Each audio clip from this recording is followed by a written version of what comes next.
Growing up, I heard whispers about Carrie. Folks in town would say he was strange, not right in the head, and even worse, not right with God. Even my own father had warned me about him, which was perhaps the only time he remotely resembled a parent. One night, during the summer I turned 10, I came home from crawdad fishing to find Dad on the porch waiting for me.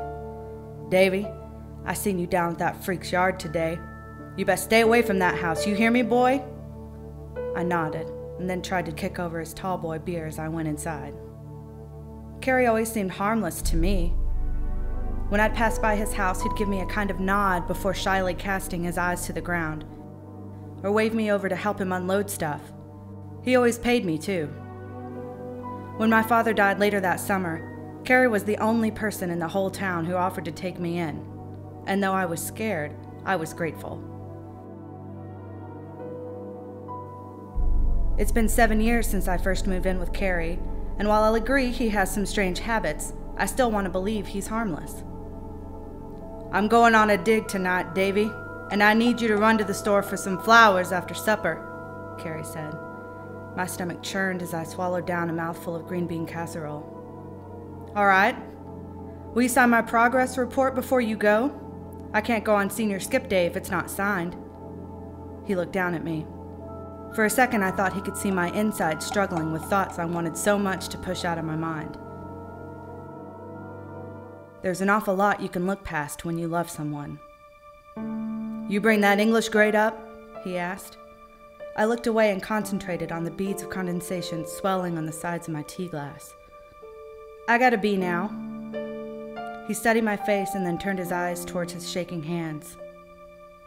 "I'll do the dishes when I get back, Carrie. Don't you worry about them." His hands always shook before a dig. Dishes would end up cracked or broken and his hands cut from fishing out shards of glass in the drain. The first time I saw him like this was the summer I came to live with him. I had only been living with Carrie for a few months. I struggled at first to feel at home with a stranger. I was afraid any wrong move would find me homeless out on the streets. I swept the floors before he woke up. I scrubbed the counters clean after he'd fallen asleep at night. I tried to make my presence known without changing anything. It was towards the beginning of September, when the sky still holds no hint of fall, and I awoke tangled in the sheets of my bed from a feverish nightmare. My eyes opened to a darkened room. I couldn't remember the details of the dream, but I had an overwhelming urge not to be alone. I needed to see Carrie, if for nothing else than to give myself proof that I was awake. My feet fell on the wood floor, avoiding all the squeaky boards that I'd made a point to learn over the months. Carrie's door was open, but he wasn't in his bed. Fear rose inside my chest. Was I still asleep? Was my nightmare going to jump out of the shadows and engulf me in terror once again? Out of Carrie's window, I could see the light from the shed shining. His outline eclipsed the light as he passed by the window. Seeing his form gave me hope, like he might be home base for my nightmare, that after I tagged home it would be over. I took a big breath and held it in as I ran down the stairs and out the front door.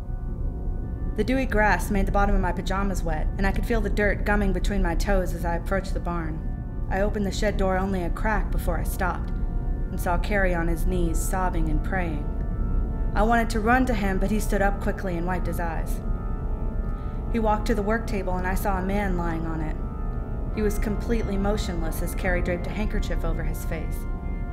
He reached up to wipe his eyes again, and I saw that he had a pair of needle-nose pliers shining in his hand. Carrie bumped the table, and the man's arm swung down, lifeless and gray. My nightmare must still be happening. I wanted to scream, but I couldn't. I watched as Carrie used a box cutter and those pliers to peel long strips of gray flesh from the man. With each strip, Carrie let out a big sigh. He seemed relieved. His body became less tense and his tears stopped completely. He piled the strips in perfect stacks. Carrie bent down for something and he saw me. Our eyes locked for an instant and I started running. I ran away from the house toward the pasture with the dairy cows. I could hear Carrie's feet behind me, their pace much quicker than my own. When I felt his hands on my arm, I started to scream. "Davy, stop! Let me explain!"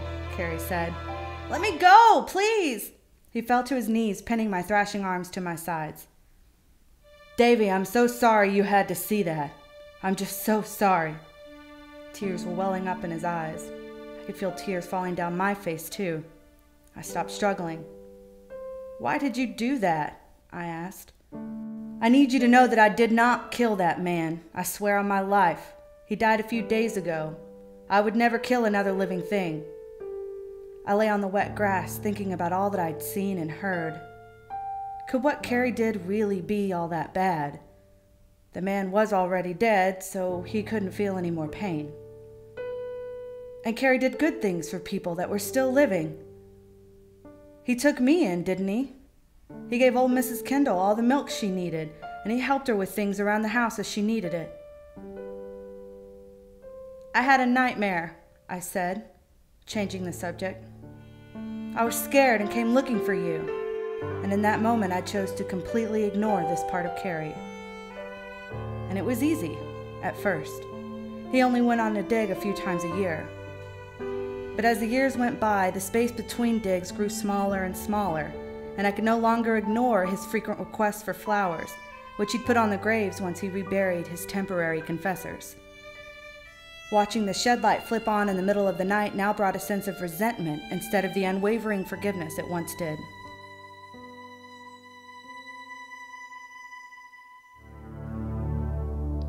"I'm proud of you, Davy," Carrie said, clearing the table.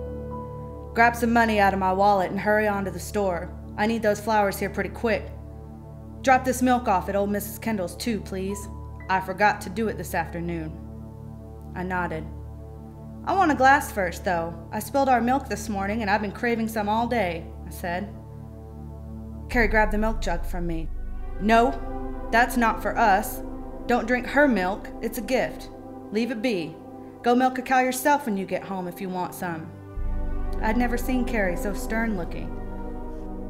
When I was leaving the store, I grabbed a paper to see who he might be digging up.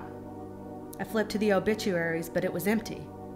Instead, there was an ad for used tires down at Buck's Trucks. I hadn't heard of anyone dying around town either. I guess he might have to go over to the next county. He had to do that from time to time. When I got home, Carrie was waiting on the steps for me. I could tell he was anxious to get going. "I left the flowers in the seat. Here's your change." I stuck my hand out to give him the money. "Nah, you keep that. It's your service charge." He pushed my hand away and I could see his hand trembling. "Oh, Miss Kendall say anything? She's not been feeling too well, I don't think." He looked down at the ground. "Her garden's gone to the weeds. We should go over and see if we can't help her." "All right, but I don't think she'll let us." "Yeah, she's stubborn as a mule, that one." I watched him climb into his truck and pull away.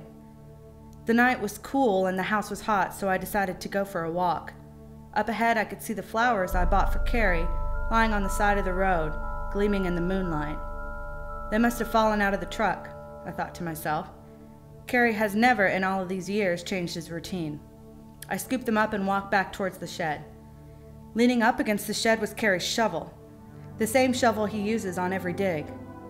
I racked my brain, straining to remember if I could recall him buying a new one, wanting more than anything to realize that I'd just forgotten about it, wanting to silence the question swirling in my brain. How can Carrie go on a dig without a shovel? I placed the flowers on the work table before going inside to wait for him to come home. When I heard him pull up, I went to his room, and from his window I watched him get out and slam the door. He collapsed against the side of the truck. His hunched shoulders were bobbing up and down, and after a few moments he reached into the bed of the truck and pulled up a small female figure.